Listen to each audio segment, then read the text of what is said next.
Hello guys, स्वागत है आप सभी का एक और नए वीडियो में। Maths class 10th Delhi 2023 CBSE boards के फाइनल एग्जाम में सेक्शन सी में हमें यूनिट क्वाड्रेटिक इक्वेशन में से जो क्वेश्चन 3 मार्क्स में पूछा गया था वो मैं आपको आज इस वीडियो में समझाने वाला हूं।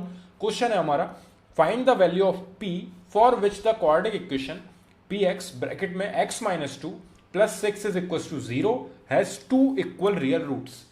क्वेश्चन में सबसे पहले हमें क्वाड्रेटिक इक्वेशन गिवन है P X X minus two plus six is equal to zero और उसके दो इक्वल रियल रूट्स हैं, has two equal real roots. Real roots कब होते हैं? देखिए, हमारा रूट्स को निकालने का फॉर्मूला होता है X is equal to minus B plus minus under root में B square minus four A C divided by two ए।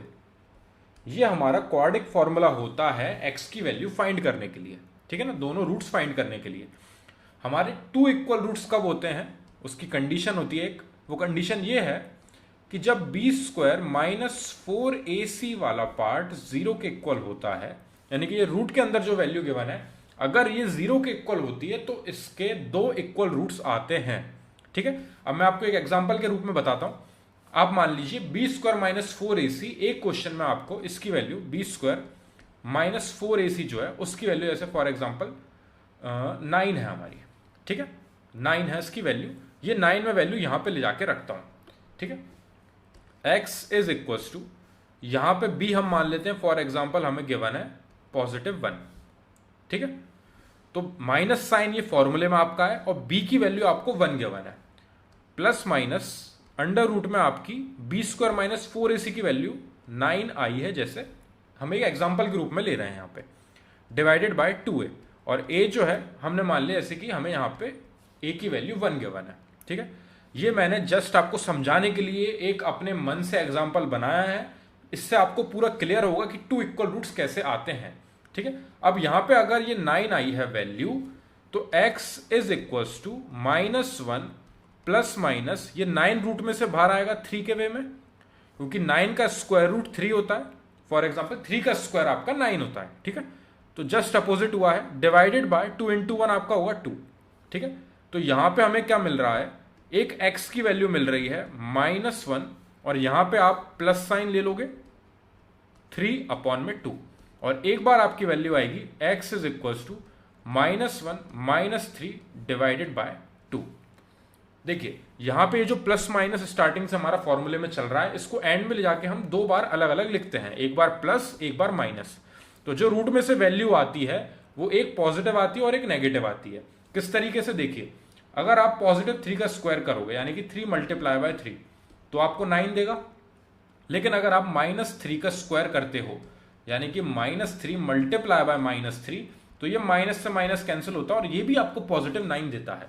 तो यहां पे जो 9 है जब इसको आप बाहर निकालोगे स्क्वायर रूट से तो प्लस माइनस का 3 इस तरीके से आता है, क्योंकि प्लस के 3 का भी स्क्वायर 9 है और माइनस के 3 का स्क्वायर भी 9 है, इसलिए आपको एक बार प्लस का 3 लेना पड़ेगा और एक बार आपको माइनस का 3 लेना पड़ेगा, ठीक है। इस क्वेश्चन में 9 था, अगर कोई और वैल्यू होती है तो भी आपको एक प्लस और एक माइनस लेनी पड़ेगी रूट में से बाहर आने की वजह से। तो यहां पे हमारे x की दो वैल्यू आ रही है, x की एक वैल्यू क्या आ रही है, 3 में से आपका 1 सब्ट्रैक्ट होगा यानी कि 2 डिवाइडेड बाय 2, यानी कि आपकी एक वैल्यू आ रही है 1 और एक वैल्यू आ रही है आपकी x is equal to minus one और माइनस 3 आपके ऐड होकर माइनस 4 देंगे आपको डिवाइडेड बाय 2, यानी एक वैल्यू आपकी आ रही है माइनस का 2। एक वैल्यू 1 एक वैल्यू माइनस 2, दोनों वैल्यू हमारी क्या आई है, अलग अलग। अलग अलग कब आती हैं, जब यहां पे रूट में कुछ वैल्यू आ रही है। अभी क्या है, अभी हमारा टू इक्वल रूट्स है, यहां पे इक्वल रूट्स आए हैं, बिल्कुल नहीं आए हैं। एक वैल्यू 1 आई है, एक माइनस 2 आई है, ये इक्वल नहीं है। अगर यहां पे B square minus four A C जो आपने 9 लिया था, अब यहां पे हम इसे चेंज करते हैं, ठीक है। ये पूरा पार्ट मैं हटा रहा हूं, ये आपको समझ में आ गया होगा कि दो अलग अलग रूट्स आए हैं हमारे, क्यों, क्योंकि हमारी जो रूट के अंदर वैल्यू थी वो आपका एक न्यूमेरिकल वैल्यू थी, जीरो नहीं थी यहाँ पे, ये 9 या फिर कुछ भी हमने एक एग्जाम्पल के वे में यहाँ पे इसको समझ के देखा, ठीक है। अब हमारी हम इसको जीरो लेके देखते हैं हमारी क्या वैल्यूज आएंगी।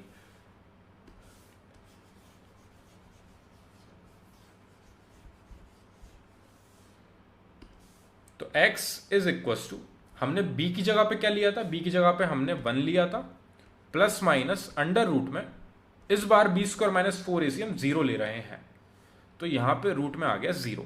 डिवाइडेड बाय 2 इंटू ए की वैल्यू भी हमने 1 मानी थी पिछले एग्जाम्पल में, is equals to x is equals to -1, ये यहां पे जीरो का आप प्लस करो चाहे माइनस करो, एक बार मैं लिख देता हूं फिर भी, रूट में से ये जीरो ही आएगा बाहर, डिवाइडेड बाय 2 का 1 में मल्टीप्लाई 2 होगा। अब यहां पे अगर आप इसको एक बार x is equals to -1 plus 0 divided by 2 लोगे, और एक बार अगर आप लोगे x is equals to -1 minus 0 divided by 2, एक बार पॉजिटिव ले लिया एक बार नेगेटिव ले लिया, तो यहां पे हमें क्या वैल्यू मिल रही है -1/2, क्योंकि आप -1 में 0 ऐड करोगे तो कोई चेंजेस नहीं होंगे। सिमिलरली अगर आप x में -1 में 0 को माइनस करोगे तब भी कोई चेंजेस नहीं होंगे, तो आपकी दोनों वैल्यू जो हैं बिल्कुल सेम आ रही हैं, -1/2 एंड -1/2। यानी कि क्वेश्चन में हमें जो बोला गया है हैज 2 इक्वल रियल रूट्स। वो रियल रूट्स कब होते हैं? जब b² - 4ac की वैल्यू 0 के इक्वल होती है। मैं आपको ये समझाना चाह रहा था बस, ठीक है। तो ये जो कंडीशन है, ये कंडीशन किस तरीके से मैंने एग्जांपल के थ्रू आपको समझाई है वो इंपॉर्टेंट था। अब हम क्वेश्चन पे आते हैं, ये वाला सिर्फ आपको एक्सप्लेन करने के लिए था कि b² - 4ac is equal to 0 हमें क्यों लेनी है, क्योंकि हमें 2 इक्वल रूट्स दिए हैं। 2 इक्वल रूट्स हमारे जब भी होते हैं तो ये वाली कंडीशन हमारी सेटिस्फाई करते हैं। अब हमारा क्वेश्चन क्या दिया है, क्वेश्चन को हम नीचे लिख लेते हैं, px ब्रैकेट में x - 2 plus 6 is equal to 0, ये हमें क्वेश्चन गिवन है, ठीक है। ये वाला पार्ट और मैं हटा देता हूं, ऊपर लिखा हुआ है हमारा सिमिलर। अब यहां पे जो है हमारी क्वाड्रेटिक इक्वेशन जो होती है, क्वाड्रेटिक इक्वेशन हमारी जो होती है वो होती है ax² plus bx plus c is equal to 0 के फॉर्मेट में, ठीक है। तो यहां पे ax² plus bx plus c is equal to 0 के फॉर्मेट में होती है, और x की वैल्यू फाइंड करने के लिए a, b और c की वैल्यू हम यहां से लेके इस फॉर्मूले में पुट करते हैं। यहां से उन्होंने हमसे बोला है कि आपको x की वैल्यू फाइंड करनी है, जी नहीं, उन्होंने बोला है find the value of p, उन्होंने नहीं बोला find the value of roots, उन्होंने रूट्स फाइंड करने के लिए नहीं बोला है, उन्होंने p की वैल्यू फाइंड करने के लिए बोला है, जिसके लिए उन्होंने हमें एक कंडीशन दी है, has 2 equal real roots. 2 equal real roots होते हैं तो कौन सी कंडीशन हम फॉलो कर सकते हैं, b² - 4ac जो है 0 के इक्वल होता है। तो यहां पे अगर हम b की वैल्यू, a की वैल्यू और c की वैल्यू लाके पुट कर देंगे तो हम यहां पे p फाइंड कर सकते हैं। पर क्या हमारी equation ax² plus bx plus c is equal to 0 के फॉर्मेट में यहां पे अवेलेबल है, जी नहीं। तो हमें पहले यहां पे इक्वेशन को बनाना है उस फॉर्मेट में। तो यहां पे हम इस px का अंदर x में मल्टीप्लाई करेंगे तो हमें मिलेगा px², ये x एक पहले से था, अंदर x में मल्टीप्लाई होगा तो px² मिलेगा, बीच में माइनस साइन, px का 2 में मल्टीप्लाई होगा तो हमें मिलेगा 2px, 2 का मल्टीप्लाई px में, ठीक है, प्लस हमारा 6 जो हमारा चल रहा है एक्स्ट्रा वो हमने लिख दिया, इज इक्वल टू 0। अब यहां पे मैं इस इक्वेशन को जस्ट इसके नीचे एक बार लिख रहा हूं ताकि आपको कंफ्यूजन ना हो। ये हो गया हमारा px² - 2px plus 6 is equal to 0। तो हमने इस इक्वेशन को ax² plus bx plus c is equal to 0 के फॉर्मेट में बनाया है, जिसके हिसाब से हमारी a की वैल्यू जो है वो कितनी हो रही है p, b की वैल्यू हमारी आ रही है माइनस का 2p। आपको साइन लेना है क्योंकि मैंने ऊपर जो इक्वेशन लिखी है उसमें दोनों के पास प्लस साइन है, तो अगर यहां पे आपका नेगेटिव मिलता है आपको तो वो आपकी b की वैल्यू के साथ चलेगा माइनस का साइन, और c आपका आ रहा है प्लस का 6।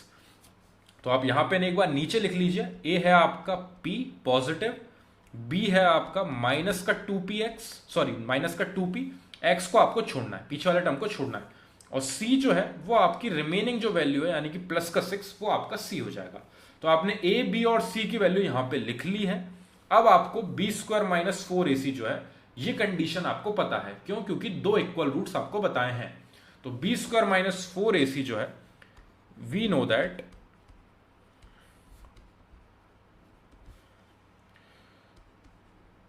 this equation have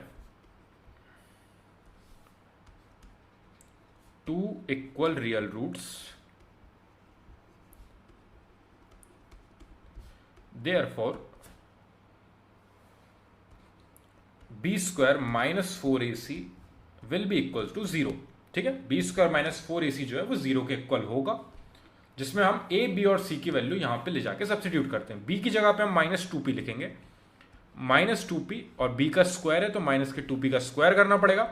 -4 इंटू ए की जगह पे आपका आएगा +p, सी की जगह पे आपका आएगा +6 इज इक्वल टू 0। यानी कि यहां से हमें क्या आ रहा है, -2p का स्क्वायर। तो यहां पे आप -2 का स्क्वायर अलग से कर लीजिए और p का स्क्वायर अलग से कर लीजिए। ठीक है, दोनों प्रोडक्ट में है, दोनों के ऊपर आप अलग अलग स्क्वायर बांट दीजिए। माइनस यहां पे ये हो जाएगा 24p इज इक्वल टू 0। 6 का 4 में मल्टीप्लाई कर दिया, 24 हो गया, और p डायरेक्टली हमने सेम छोड़ दिया। यहां पे -2 का स्क्वायर आपका आएगा +4, -2 का -2 में मल्टीप्लीकेशन, यानी कि ये माइनस से minus cancel, and 2 multiply by 2 आपको देगा 4। तो आपको मिल रहा है यहां से 4p² माइनस का 24p इज इक्वल टू 0। यहां पे हम 4 कॉमन लेंगे, 4 कॉमन आया तो हमें मिल रहा है अंदर p² माइनस का 6p इज इक्वल टू 0। 4 यहां से बाहर गया तो p² अकेला बचा, 24 में से 4 बाहर जाएगा, यहां से आप इस 4 को गायब करोगे तो आपको 6p मिलेगा रिमेनिंग। ठीक है, देख सकते हो आप यहां पे, अगर यहां से 4 हम बाहर लेंगे कॉमन तो 6p हमारा बचेगा अंदर ब्रैकेट में। ये 4 को हम 0 के पास भेज देंगे तो हमें मिल रही है value p² minus 6p is equal to 0। अब यहां पे थोड़ा टिपिकल केस है, देखिए इसको अच्छे से समझना, क्योंकि वैसे तो ये बहुत ज़्यादा ही ईजी है, लेकिन अगर किसी को ये कंसेप्ट नहीं पता है तो वो क्या है, कई बार इसमें गलती कर देते हैं। यहाँ पे हम पहले p कॉमन लेंगे, एक बार जैसे हमने p कॉमन लिया तो हमारा रिमेनिंग अंदर बच रहा है 1p, और इधर से p बाहर गया तो हमें बच रहा है 6 इज इक्वल टू 0। अब यहाँ पे लोग क्या करते हैं, p को 0 के पास भेज देते हैं वहाँ पे डिवाइड में, और फिर कह देते हैं कि ये p की वैल्यू यहाँ पे कैंसिल आउट हो गई है, अब p - 6 इज इक्वल टू 0 बचा है। ठीक है, जो कि टोटली गलत होता है। यहां से हमारे 2 आंसर आएंगे। देखिए p इंटू p-6 जो है वो 0 के इक्वल है।